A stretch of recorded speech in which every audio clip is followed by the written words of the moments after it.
acabou para o idealismo nas relações internacionais? É assim. Bom, o que eu posso dizer sobre essa pergunta, assim, Diego?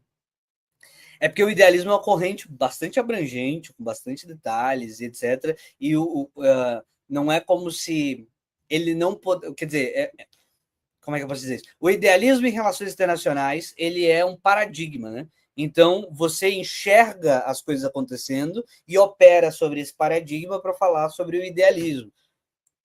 Se você notar, o meu discurso que eu estava falando aqui é a importância do público pregar a paz, etc., para moldar as perspectivas e as expectativas junto aos políticos eleitos, etc. e tal.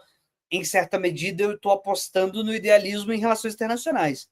Essa fala de dizer assim, gente, a gente não pode criar um núcleo de seguidores de youtuber que é só brabismo cultural. Eu tô me apoiando da ideia de que, em relações internacionais, se eu mantenho uma barreira de pessoas que fazem uma certa pressão, isso pode alterar os comportamentos dos chefes de Estado. Em certa medida, eu estou me apoiando em relações internacionais numa concepção que se aproxima de algumas linhas idealistas em relações internacionais.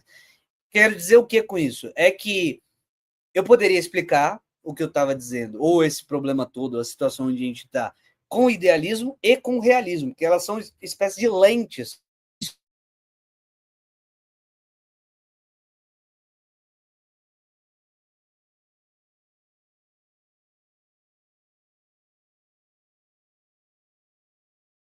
Dando realismo para as pessoas nas relações políticas e, sobretudo, em relações internacionais. Mas, digamos que em relações internacionais, realismo e idealismo, como dicotomia, primeiro que elas são muito complexas, então nada que eu falar sobre isso, ou seja, ela tem muitas vertentes, muitos livros, muitas publicações, então nada que eu falar, dizer assim, não, idealismo é o Wilson, né? Ligado lá à Primeira Guerra, etc. Não, idealismo é o Wilson. Seria simplificação demais. Então o tema é complexo o suficiente para que a gente possa dizer que determinadas linhas de idealismo em relações internacionais elas podem colocar lentes interessantes, ou seja, abordar aspectos específicos das questões em determinados fatos políticos. Claro que eu falei absolutamente nada, né? Eu acabei de falar absolutamente nada, mas o que eu quero dizer com isso é dizer assim, o que eu sempre quero dizer, né? Não levemos correntes que têm tradição e tem história, como se fosse uma coisa assim, o mundo mostrou que essa corrente está tudo errado. Até porque, na verdade, nessas coisas, elas são paradigmas sobre os quais enfrentar uma verdade, ou sobre os quais enfrentar um fato. Né? Sobre esse fato, eu quero destacar X, ou eu quero destacar Y. Né? Tá mais para aí do que dizer que quando acontecer um fato no mundo vai desprovar o realismo ou vai desprovar o idealismo em relações internacionais. A Aline também fez uma pergunta que eu deixei passar aqui. Pedro, fica a pergunta. Zelensky foi irracional e acreditando no kantismo político, na verdade, ele sempre foi um agente duplo. Me pegou muito desprevenido essa. Agente duplo. Não, acho muito improvável que ele. Agente duplo é muito bom, caralho. Isso foi engraçado. Mas, porque na prática, né? Meu Jesus Cristo. Puta merda. Eu acho mais fácil o Trump ser um agente duplo do que o Zelensky ser um agente duplo, mas tudo bem. Mas veja só, eu acho que o Zelensky tem um nome para isso, gente. Tem um nome em português muito bom para isso, chama incompetência. Quando é que a gente achou que ia ser uma boa ideia? Quando é que os países começaram a achar que colocar gente da televisão para ser presidente do país foi uma boa ideia? Onde que o mundo fez essa curva em que, de repente, as pessoas começaram a pensar, olha, um bom plano não é colocar... Veja, eu consigo imaginar todo tipo de erro, né? Eu vou colocar um militar como presidente do país. Eu consigo entender esse erro. Eu vou colocar o...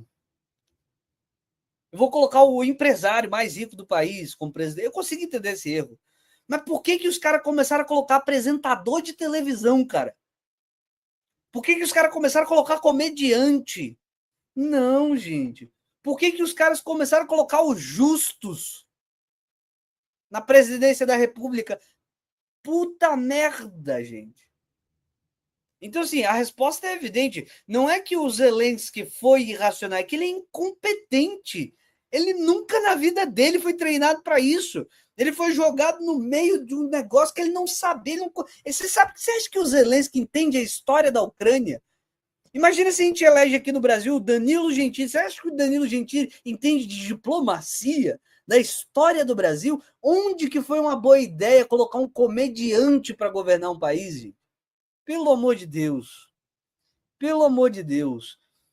Tipo assim, aí a direita poderia usar isso contra a esquerda e dizer, sim, mas vocês querem colocar o cara que é trabalhador. Claro, o cara que é trabalhador, ele conhece os interesses da classe dele, ou pelo menos da categoria dele. Um cara que é trabalhador, é chefe de sindicato, passou a vida toda lutando em sindicato, ele conhece quais são os interesses e sempre passou a vida dele discutindo e negociando. Discutindo e negociando da parte mais fraca com a parte mais forte. É claro que faz sentido colocar um trabalhador na política. Agora, colocar um comediante, nossa senhora, a direita foi assim, né? A direita foi assim, né? Enfim. Bom, acabamos, demos 1 hora. Eu vou fazer aqui